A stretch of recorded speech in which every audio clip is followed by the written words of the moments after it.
Alors, bonjour et bienvenue dans cette nouvelle séance. Donc, chers étudiants, dans cette séance, nous allons nous intéresser au champ électrique, au potentiel créé par une distribution continue de charge électrique. Donc, considérons un fil très long, quelconque, qui est chargé tout au long de sa longueur. Donc, si on prend un élément de longueur, dl, donc il va porter une charge dq, et la relation qui existe entre l'élément de longueur dl et la valeur dq de cet élément est le rapport dq sur dl égale à lambda. Lambda représente la distribution linéique, donc c'est la densité de charge répartie sur la longueur. Donc, on pourra réécrire l'équation par lambda dl égale à dq. Donc, si on prend un segment de ce fil, donc entre A et B, et qu'on veut retrouver la quantité de charge qui se trouve entre les points A et le point B, il suffit d'intégrer sur la longueur dl, il suffit d'intégrer lambda par rapport à la longueur dl entre le point A et le point B, et on retrouve ainsi la quantité de charge limitée par les points A et B. Donc, la distribution de charge peut être une fonction variable en fonction de la longueur, comme elle peut être une valeur constante. Donc, si la densité de charge est définie comme étant une densité uniforme, alors on a lambda égale constante, et si lambda égale à une constante, on pourra faire sortir lambda de l'intégration, et la quantité de charge qui se trouve entre le point A et B se résume à lambda fois L, puisque l'intégrale de dl c'est L, L étant la longueur du segment de droite AB. Donc, lorsque la densité linéique est uniforme, lambda est constante, et la quantité de charge qui est portée dans ce segment représente lambda fois la longueur de ce segment. Alors, considérons un fil avec une distribution de charge linéique constante, donc il a une distribution uniforme, et cette densité uniforme, par exemple, on va prendre cet exemple, on présente 2 coulombs par mètre. Donc, nous avons une densité linéique lambda de coulombs par mètre. Et le segment droite est linéaire. Donc, la question est de calculer la charge portée par le fil entier, de calculer la charge portée par la moitié du fil, et enfin de calculer la charge portée par la deuxième moitié du fil, et essayons de trouver ce qui est demandé. Donc, je commence toujours par prendre un segment de droite. J'aligne mon fil sur un axe. Par exemple, je prends l'axe des X. Dans ce cas-là, le dl représente un élément de longueur qui est parallèle à X, donc c'est dx. Et il va porter un élément de charge dq. Donc, puisque la longueur du fil est de 2 mètres, donc je vais mettre le point de départ à l'origine, et donc forcément, il va finir à x égale à 2 mètres. Donc, dq égale à lambda dl, la relation qui relie la charge à la longueur.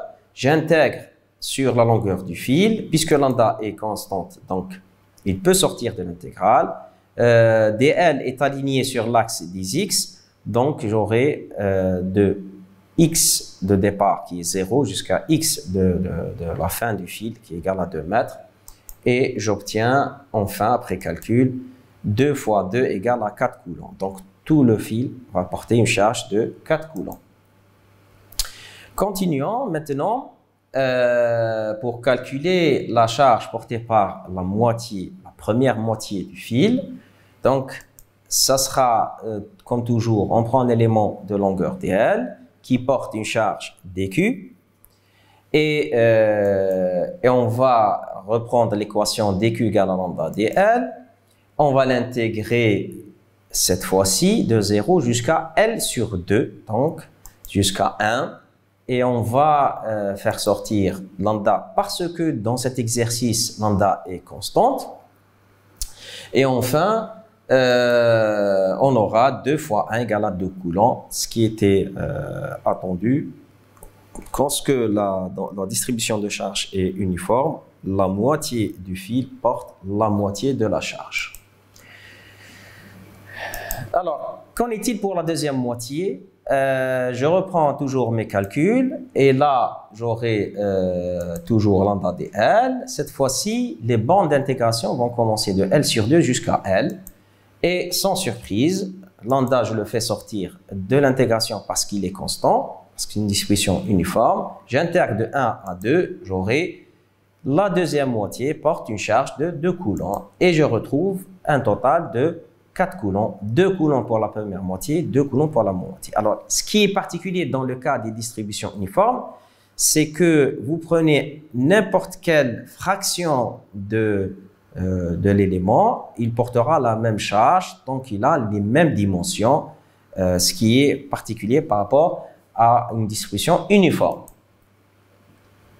Alors, ce deuxième exemple, nous allons considérer cette fois-ci le même fil, mais avec une distribution non uniforme, c'est-à-dire une distribution qui varie en fonction de la longueur, de la position x, et qu'on donne la fonction lambda égale 2 fois x. Donc, la distribution, elle est fonction de la longueur, et là, on voit que la distribution n'est pas uniforme parce qu'elle dépend de l'endroit où on se trouve sur le fil.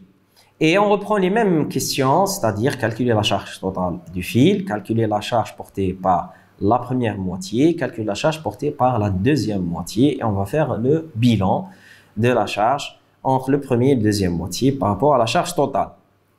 Donc, on reprend à chaque fois de la même façon, dQ est égal à lambda dL, j'intègre par rapport à la dimension totale du fil. Donc, j'ai dQ égale à 0, est égal à l'intégrale entre 0 et L. Et j'obtiens un Q total égal à intégrale de 0 à 2 lambda dx. Alors, ici, on n'a pas le droit de faire sortir on n'a pas le droit de faire sortir lambda parce que lambda n'est pas constante par rapport à l'élément d'intégration dx. Et dans ce cas-là, je dois remplacer lambda par son expression. Et l'expression de lambda, c'est 2 fois x. Donc, le 2, c'est une constante, il peut sortir. J'aurai intégrale x dx. Et l'intégrale de x dx, donc entre 0 et 2, me donne x carré.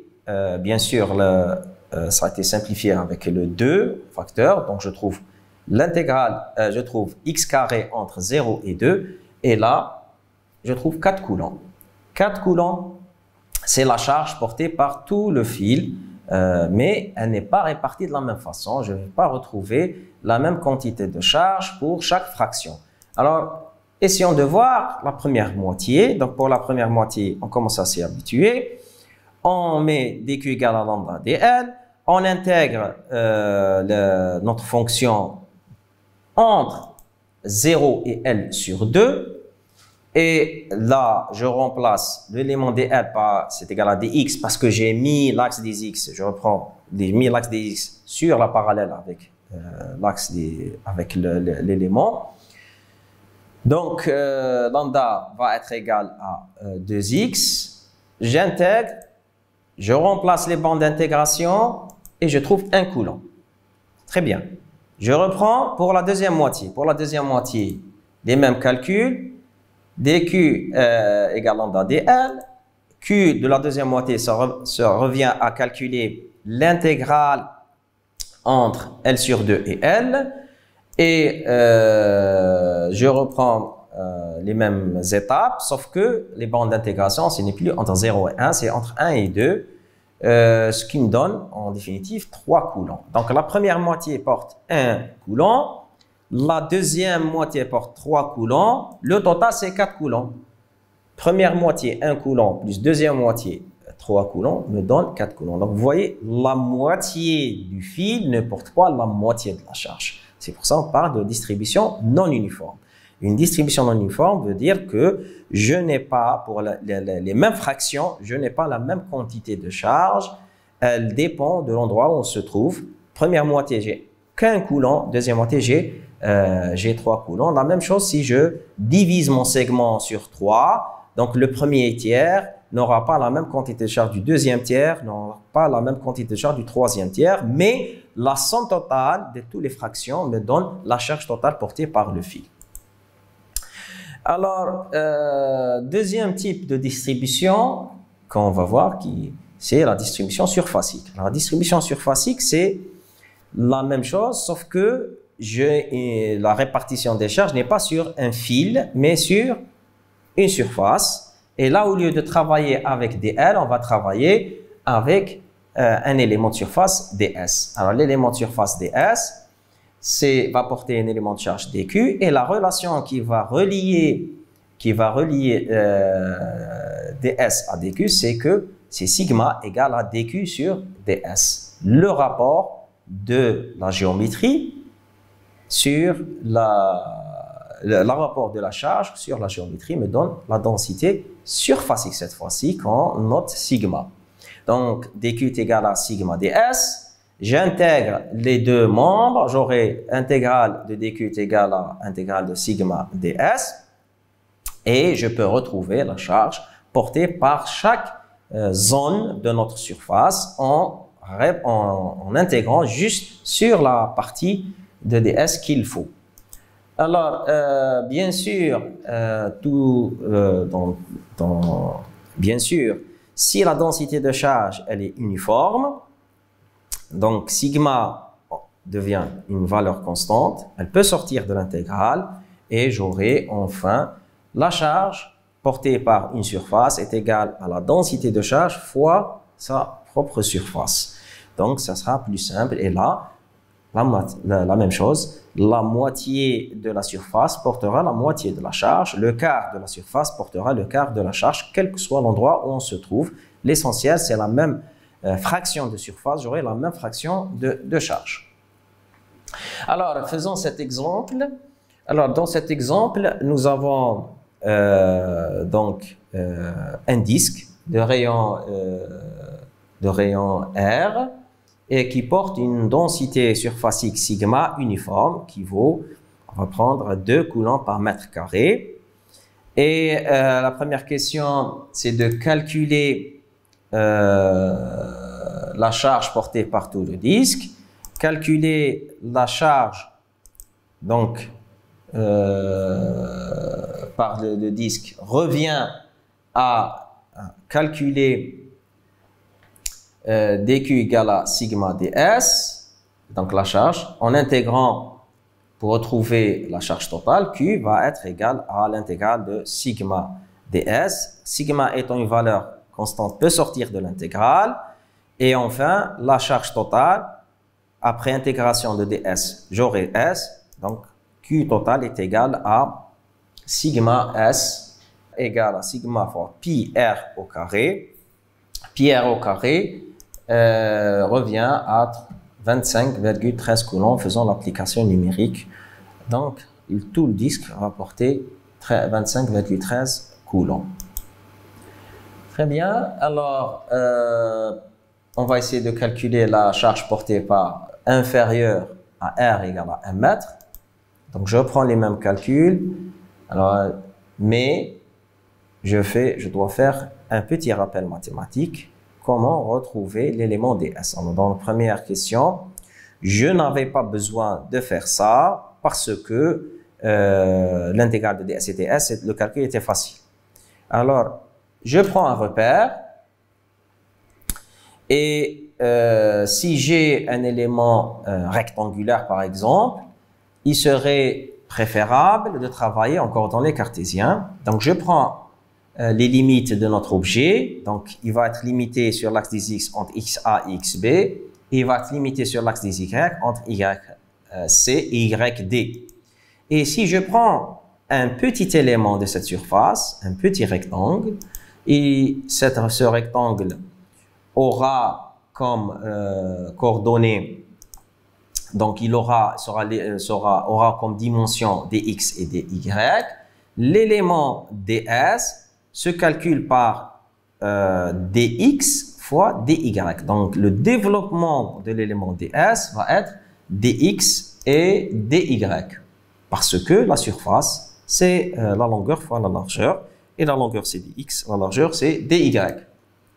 Donc si je cherche à calculer la surface totale de notre rectangle, je dois intégrer entre xa et xb sur l'axe des x, et l'intégrale sur l'axe des y, yc et yd. Et donc, cela revient à calculer xb moins xa, qui est la longueur, multiplié par la largeur, yd moins yc. Yd moins yc, ça nous donne la largeur. Donc, j'obtiens la relation qu'on connaît tous, c'est la surface d'un rectangle, c'est longueur fois largeur. Alors, passons à une géométrie circulaire. Passons à une géométrie circulaire. Dans la géométrie circulaire, on va aussi prendre un élément de cette surface et qu'on va lui attribuer les coordonnées polaires. Cette fois-ci, sont mieux adaptées. Donc, il sera positionné par, comme on a vu dans les coordonnées polaires, par la position r et θ. Et donc, pour retrouver la surface de cet élément ds, il suffit de faire une multiplication entre la longueur et la largeur. Sur l'axe de la longueur, je constate qu'il est sur la même linéarité que r. Donc, si je prolonge r d'un petit élément, j'aurai dr. Et puis, la largeur, c'est l'arc et qui se trouve par au prolongement d'un petit élément dθ. Et donc, l'angle qui va délimiter notre largeur de l'élément du rectangle, c'est dθ, et la longueur de l'arc, c'est r dθ. Donc, longueur fois largeur, la surface se calcule par ds. dr qui est le premier élément, dr qui est la longueur fois la largeur, r dθ, qui me donne une formule générale. Dans le cas circulaire, encore dans les polaires, l'élément ds se calcule par r dθ, par r dr dθ. Et donc, si j'intègre, j'obtiens, par exemple, en limitant pour retrouver la surface d'un disque, r doit varier entre 0 et grand R, le rayon final de notre disque, et θ pour faire tout le balayage, tout le tour, ça sera 0 et 2π. Donc on a 0 à R, un segment de droite qu'on fait tourner, et comme ça on aura balayé tout le disque. Et j'aurai enfin la relation 1 demi R carré fois 2π, 2 simplifié avec 2, j'aurai la relation que vous connaissez tous, S égale à pi R au carré. Très bien. Alors, si notre géométrie se présente comme un disque avec un trou central, il suffit juste de changer les bandes d'intégration R1 et R2 qui délimitent le rayon intérieur et le rayon extérieur pour retrouver la surface.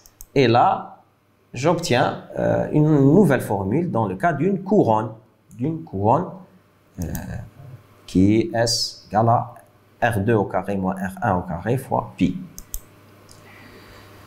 Alors, revenons à notre exercice. Dans notre exercice, justement, lorsqu'on fait sortir le S, j'aurai intégrale de ds, et les ds se développent par R, dr, dθ. Et je sépare les deux intégrations.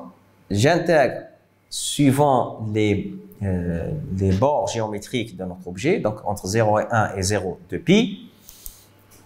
Et si je veux m'arrêter à R égale à 1, il suffit juste de limiter la bande d'intégration à 1.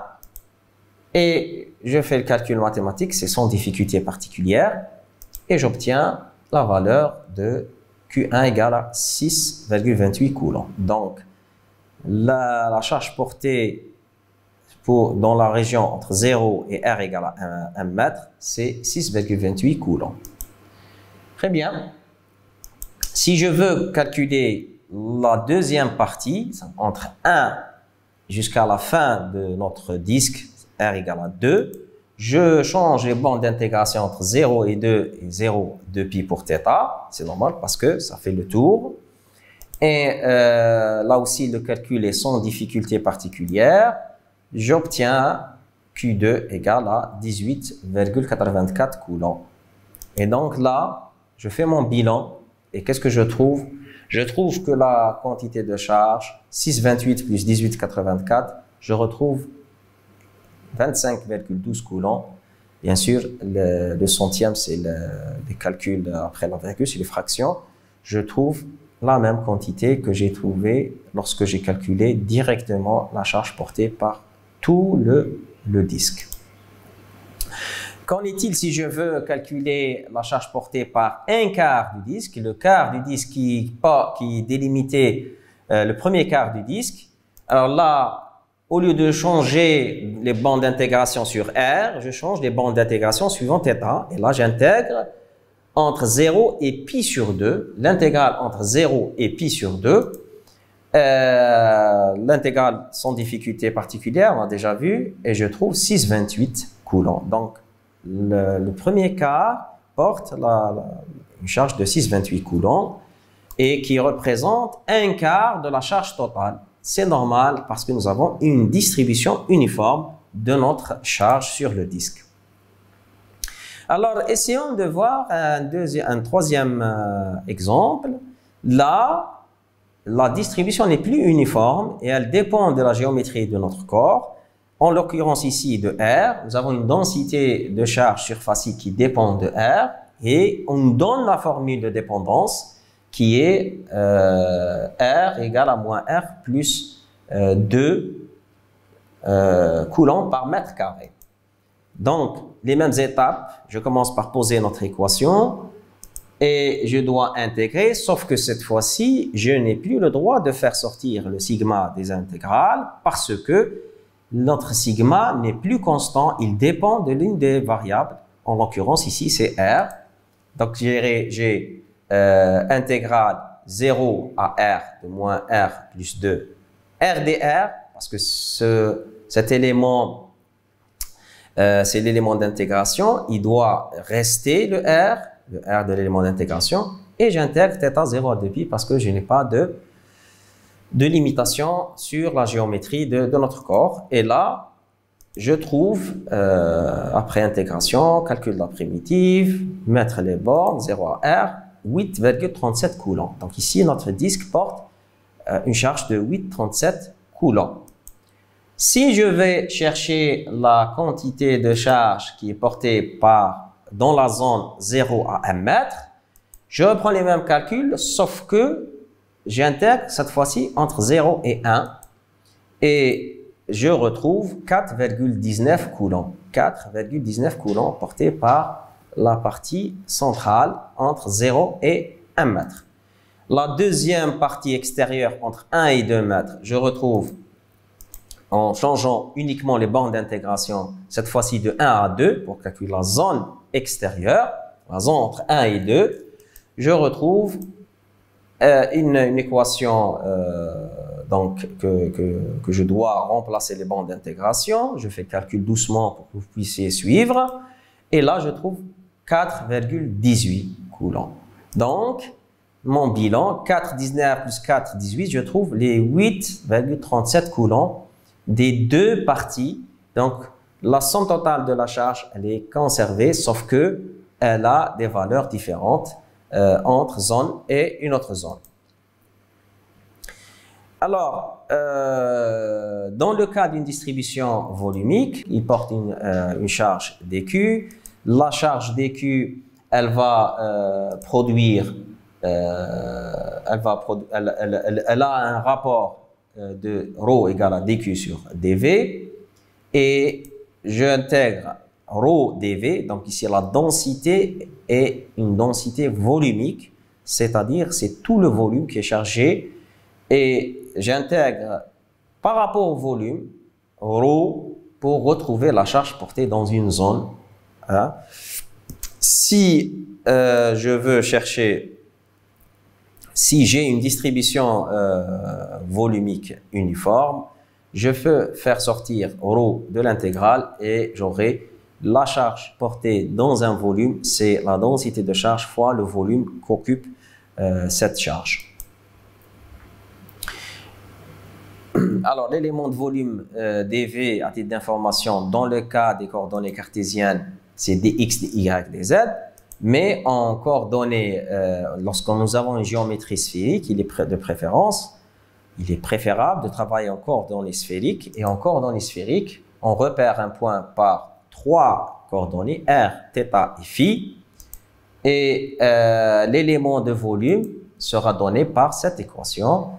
On n'a pas le temps de le démontrer, mais vous pouvez retrouver ça tout seul en faisant les mêmes principes de raisonnement qu'on a fait dans les coordonnées polaires. J'aurai l'élément de volume dans les coordonnées sphériques, c'est égal à r carré dr sinus θ dθ et dφ. Sachant bien que le calcul du volume total se calcule par triple intégrale sur les trois éléments r, θ et φ. Pour balayer toute la sphère, pour retrouver la formule d'intégration que vous connaissez d'une sphère, le volume d'une sphère, j'intègre le V, sauf que pour R, c'est normal, j'intègre de 0 au rayon de notre sphère, grand R. θ, il doit varier de 0 à pi, et là j'aurai balayé un demi-disque, et pour faire le balayage, le tour de notre sphère, ce demi-disque, je le fais tourner suivant phi de 0 à 2 pi, de 0 à 2 pi. Et là j'aurai balayé tous les éléments de notre sphère, et le calcul, je le fais, je retrouve ça comme primitive. En simplifiant, je retrouve la relation que vous connaissez. Alors, exemple, j'ai par exemple une densité volumique qui dépend de R. Donc, ρ ne va pas sortir d'intégrale. On va remplacer ρ par la fonction qui le représente et il va être intégré suivant R. Si ρ dépend de θ, alors il va rester avec dθ et ainsi de suite s'il dépend de phi. Et donc, s'il dépend de R, j'intègre par rapport à θ, j'intègre par rapport à phi, je trouve 4pi et il va me rester juste à intégrer ρ r carré dr. Pour calculer le champ créé par une distribution, par exemple ici une distribution linéique, on prend un élément dl, il va porter un élément de charge dq, calculer le champ qui va créer une distance r. Alors, j'ai le vecteur unitaire qui doit être défini sortant, c'est normal. Le champ électrique E qui va créer, il est égal à dE, parce que c'est un élément de charge qui va créer un élément de champ. Et là, la relation, c'est que dE en vecteur est égal à k dq sur r carré fois le vecteur unitaire U. Et en intégrant le segment AB, je peux trouver le champ total créé par le segment droite AB en un point donné de l'espace. Si dq est une distribution linéique, comme nous avons ici, alors je remplace dq par lambda dl. Le k est une constante universelle, donc il peut sortir l'intégrale. J'aurai E égale à k intégrale entre les points A, B de lambda dl r carré fois U. Pour le potentiel, c'est la même chose, sauf que dans le potentiel, je n'ai pas de vecteur unitaire U. Donc, l'élément de potentiel créé en un point M, c'est k dq sur R. Et en intégrant, je peux retrouver le potentiel créé par le segment droite AB. En remplaçant dq par lambda dl, j'aurai k lambda dl sur R intégrale entre A et B. Dans le cas d'une distribution surfacique, le même raisonnement reste applicable. Je prends l'élément de la surface, il portera une charge dQ et à un point donné, distant de R, de notre dQ, on va calculer le champ électrique. Le champ électrique, je définis le vecteur unitaire U toujours sortant et l'élément DE va être donné par K dQ sur R carré fois U et le champ électrique se calcule total par intégration sur tout le disque de K dQ sur U. Et enfin, en remplaçant dQ par sigma ds, le champ électrique s'obtient par calcul de sigma ds sur R carré fois U. Et l'intégrale va porter sur l'objet, sur notre élément qui crée le champ. La même chose pour le potentiel. Pour retrouver le potentiel, je reprends la même équation. dV est égal à K dQ sur R. Je dois intégrer sur les dimensions de notre objet pour retrouver le potentiel créé par cet élément dQ. Donc dV égale à K dQ sur R. Il n'y a pas de vecteur unitaire dans le potentiel. C'est une grandeur scalaire. V se calcule par intégration de K dQ sur R. Et dQ est égal à sigma ds. Je remplace et je dois intégrer sur les dimensions de notre objet sigma ds sur R pour retrouver le potentiel V. Le même raisonnement dans le cas d'une distribution volumique. Donc, sur un point M, j'ai un vecteur unitaire sortant. Donc, un petit élément de notre corps va créer un champ DE et le champ se calcule par K dQ sur R carré fois U. Vous remarquez, c'est la même formule de base, sauf que ici, le dQ se calcule par ρ fois l'élément de volume V et l'intégrale va porter sur ρ dV sur R carré fois U. Le champ étant une grandeur vectorielle, donc je dois orienter par un vecteur unitaire. La même chose pour le potentiel, sauf que le potentiel c'est un élément scalaire. Donc je reprends la formule, dV est égal à K dQ sur R. Et là, la seule chose qui va changer, c'est que dQ va être ρ fois dV. Et donc V va être égal à K intégrale ρ V sur R sans vecteur unitaire parce que le potentiel est une grandeur scalaire. Donc récapitulons un peu ce que nous avons vu.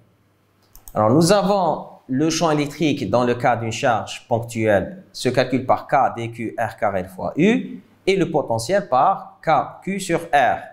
Sauf que lorsque nous avons une distribution continue de charge, on ne va plus travailler avec la charge ponctuelle Q, on va travailler avec des éléments de charge dQ. Et donc, la formule générale reste la même, dE égale à K dQ sur R carré et dV va être égal à K dQ sur R. Et E va être égal à l'intégrale de DE, donc ça sera l'intégrale de K dQ sur R carré fois U, et l'intégrale va porter sur la dimension de notre objet, et V va être égal à K dQ sur R sans vecteur unitaire. Donc ça, c'est une formule générale qui reste applicable à toutes les situations. Maintenant, il y a trois situations qui peuvent se présenter.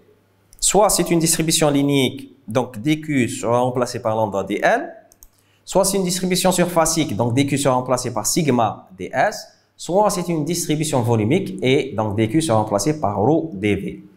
Et là, si lambda est constante, il peut sortir d'intégrale. S'il n'est pas constant, donc on vous donne la fonction de variation en fonction de notre longueur et on intègre.